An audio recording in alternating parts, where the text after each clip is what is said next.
সাবধানে থাকবি, খুব ভালো থাকবি। আর এই প্রত্যেকটা লোকের কথা মিথ্যে প্রমাণ করে তুই লালনকে সঙ্গে নিয়ে সারা জীবন সুখে থাকবি, ঠিক আছে? থাকবো মা, সত্যি থাকবো। আমি তোমাকে কথা দিচ্ছি যে লালন ঠিক ফিরে আসবে, লালন আমার জন্য ফিরে আসবে, আর আমরা খুব খুব সুখে সংসার করবো। আমরা সত্যি করবো। আমরা আর কিচ্ছু চাই না, জানো তো। আর আর জানো, তোমার উপর আমাদের ভরসা আছে, পুরো ভরসা আছে। তুমি এটুকু করতে পারলেই আমরা খুব খুশি। দাও ও বাবা, বাবা না না, একটা কথা বলে রাখি যে আমার মেয়ের যদি অন্যত্র বিয়ে দিতাম আমি তো অনেক খরচাপাতি করতাম, তার কানাকড়িও আমি এই বিয়েতে খরচা করব না। হ্যাঁ, ওর মেয়ের বিয়েতে ওর মা যদি কিছু খরচা করতে চায় করবে, আমার আপত্তি থাকবে না। তবে ফ্ল্যাটের চাবি তো দূরস্থ, কিছুই কিন্তু আমার মেয়েকে আমি দেবো না। এমন কিছু দেবো না যে বস্তি বাড়িতে গিয়ে ও আরাম করে থাকতে পারে, কারণ আমি সেটা চাই না। আমি চাই ও যে জীবনটা চেয়েছিল সেই জীবনটাই পালন করুক, বস্তি বাড়িতে গিয়ে যেভাবে থাকে সেভাবেই থাকবে, হ্যাঁ সেভাবেই মানিয়ে নেবে। এটাই আমার শেষ কথা, আপনারা আসতে পারেন। ঠাকুরমশাই, আপনাকে আমার একটা কথা বলার ছিল। আপনি যে কাজ করেছেন একদিন কিন্তু আপনার এর জন্য অনুতাপ হবে, হতে বাধ্য। যদি না হয় না, তাহলে পৃথিবীতে চন্দ্র সূর্য ওঠাই বন্ধ হয়ে যাবে। কথাটা আপনি মনে রাখবেন। আসতে পারেন আপনি। ঠিক আছে, দেখা যাবে।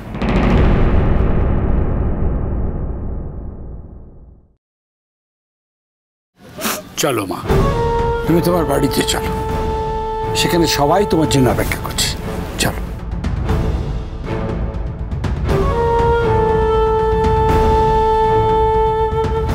আসছি।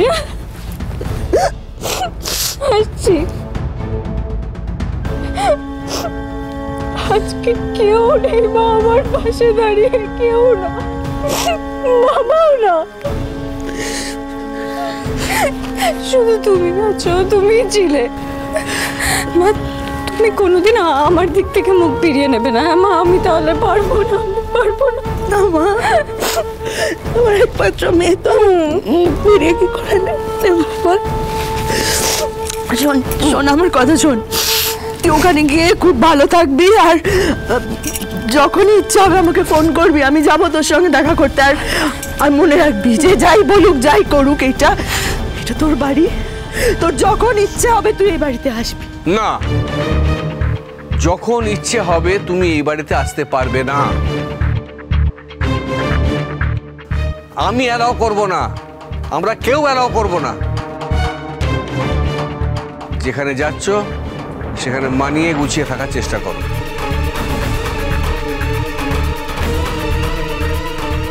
তুমি এখনো দাঁড়িয়ে এই কথাগুলো বলতে পারো না এই কথাগুলো বলতে। আমি আসবো না এই বাড়িতে,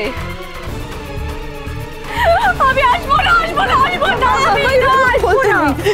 বলতে নেই বাবা, এরকম করে বললো তো আমাকে, আমি সত্যিই আর আসবো না। কিন্তু কি বলো তো, লালন একদিন ফিরে আসবে, আমার জন্য ফিরে আসবে, বুঝলে বাবা? আমি লালনের সাথেই সংসার করব, সুখে সংসার করব, আর সেই ছবি তারপর আমি তোমাকে দেখাবো। সেদিন নিজের কথা তুমি নিজে ফেরত নেবে, তখন ডাকলেও আমি আর এই বাড়িতে কোনোদিন আসবো না। এই কথাগুলো অক্ষরে অক্ষরে পালন করলে আমি সব থেকে বেশি খুশি হব মা। ঠিক আছে, যা যা, সাবধানে যা। আর বাড়িতে আসবি না কেন? এটা তো তোরও বাড়ি, তুই তো এই বাড়িরই মেয়ে। নাটক করছে, এই বাড়ির মেয়ে বিয়ে করে শ্বশুর বাড়ি চলে যাচ্ছে, কারোর কিছু খেয়াল নেই, কন্যা বিদায়টুকু করছে না, কারোর মাথায় কিছু নেই। বাড়ির মেয়ে কি করতে চাইছে বুঝতে পারছো না মা? বুঝতে পারছো না তো? আমি বলছি, এবারে সবাই বাবাও একটা রাস্তার মেয়ে, একটা বস্তির মেয়েকে এই বাড়ির মেয়ের পরিচয় দিতে চাইছে, আর যে বাড়ির মেয়ে আমি, তাকে ছুঁড়ে ফেলে দিতে চাইছে। বুঝতে পারছো না? সম্ভব হলে আমি তাই করতাম, না, আমি অস্বীকার করছি না যে তুমি এ বাড়ির মেয়ে নও, তুমি এ বাড়ির মেয়ে, কিন্তু তোমার সঙ্গে আমি সম্পর্ক রাখবো কি রাখবো না সেটা ঠিক করব একমাত্র আমি। হ্যাঁ, আর যাকে তুমি রাস্তার মেয়ে বলছো তাকে আমি মাথায় তুলে রাখবো, কারণ একদিন তার বোন হিসেবে পরিচয় দিতে তুমি অহংকার বোধ করবে, এটা মিলিয়ে নিও।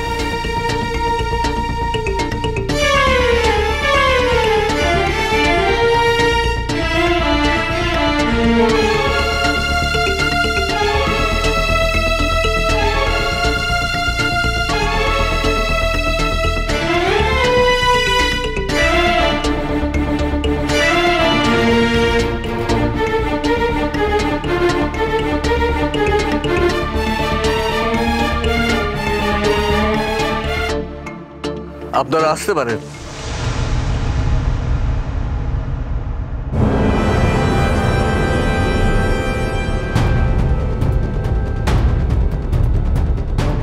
চড়ুই, চল চল চল।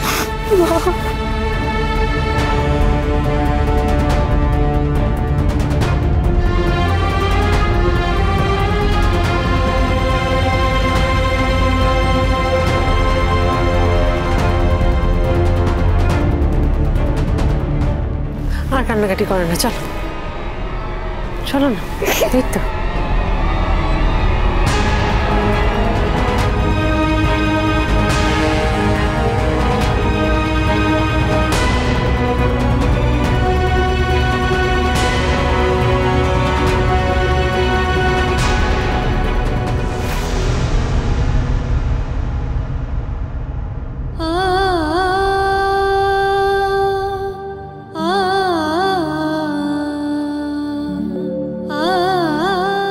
কাঁদছিস কেন? কি করবো বলো তো, ওকে তো কিছুতেই ফোনে পাচ্ছি না। তুমিও তো ফোন করলে, বলো তোমার ফোনটাও তো ধরছে না। সকাল থেকে 1000 বার ফোন করে ফেলেছি। কি করব, কোথায় যাব, কি করে ওর খোঁজ করব বলো তো? কেন খোঁজ করছিস ওর? কেন খুঁজছিস ওকে? ওকে তো খোঁজার লোক চলে এসছে, তুই চিন্তা করছিস কেন? রাগ করছো তো? রাগ করো, তোমরা সবাই মিলে শুধু আমার ওপরই রাগ করো, আমাকে এই কথা শোনাও। না ফুলচুরি, কেউ তো কিচ্ছু করেনি, যা করার তুই নিজে করেছিস। আর তার জন্য আজ যদি লালনের কোনো ক্ষতি হয়, নিজেকে ক্ষমা করতে পারবি? নিজেকে ক্ষমা করতে? লালনের কোনো ক্ষতি হবে না। সেই সব জেনে বসে আছো, লালনের কোনো ক্ষতি হবে না। না গো, আমি হয়তো সব জেনে বসে নেই, কিন্তু এটা জানি যে লালন নিজের কোনো ক্ষতি করবে না। কারণ ও জানে যে ও যদি নিজের ক্ষতি করে তাহলে আমি আমার জীবনটা ধ্বংস করে দেবো। তো সেটা চায় না বলো? ও তো চায় যে আমি ভালো থাকি। ও তো আমার মতো নয়, আমি যেমন ওর ক্ষতি করেছি ও তো আমার ক্ষতি করতে চায় না বলো? ও তো চায় না, লালন তো আমার মতো নয়। জ্ঞান তো একেবারে টনটনে, সেই জ্ঞান নিয়ে জীবনটা কি করেছিস ভেবে দেখেছিস একবার? লালন আমার মতো নয়। আমার একটা কথা শোনো, তুমি একবার ফোন করো, একবার ওকে ফোন করো। আমি শুধু জানতে চাই লালন ভালো আছে, আমি শুধু ওর গলাটা শুনতে চাই, আর কিচ্ছু চাই না। একবার ফোন করো না গো। অনেকবার ফোন করেছি, ফোন ধরেছো আমার? তবু আরেকবার করো, একবার ফোন করো না গো, একবার। তুমি ঠিক ওকে খুঁজে আনতে পারবে, আমি জানি। এরকম হয় না ফুলচুরি, মানুষের যখন জীবনের প্রতি বিতৃষ্ণা চলে আসে না, তখন কে ফোন করছে, কেন ফোন করছে, কিছু ম্যাটার করে না। ও যাকে জীবনে সব থেকে বেশি ভালোবাসতো, সে যখন ওকে ঠকিয়েছে, তারপর কে ফোন করলো না করলে তাতে কি যায় আসে ওর বলতো? তবুও আমি জানি ও কখনো না কখনো ঠিক তোমার ফোন ধরবে। একবার ফোন করো, হ্যাঁ একবার, আমি তোমার কাছে হাত জোড় করছি, একবার ফোনটা করো না গো। তুমি ঠিক ওকে খুঁজে আনতে পারবে, একবার ফোন করো। খুঁজে আনিও, আমি তোর খুঁজে নিয়ে এলাম, কি লাভ? তুই তোকে আবার চোরের কাছে পাঠিয়ে দিবি। আমি লালনকে কারোর কাছে পাঠাইনি, লালন আমার ছিল, আমারই আছে আর আমারই থাকবে। শোন ফুলচুরি, এসব ন্যাকামোগুলো আমার একদম সহ্য হয় না, বিরক্ত লাগে আমার।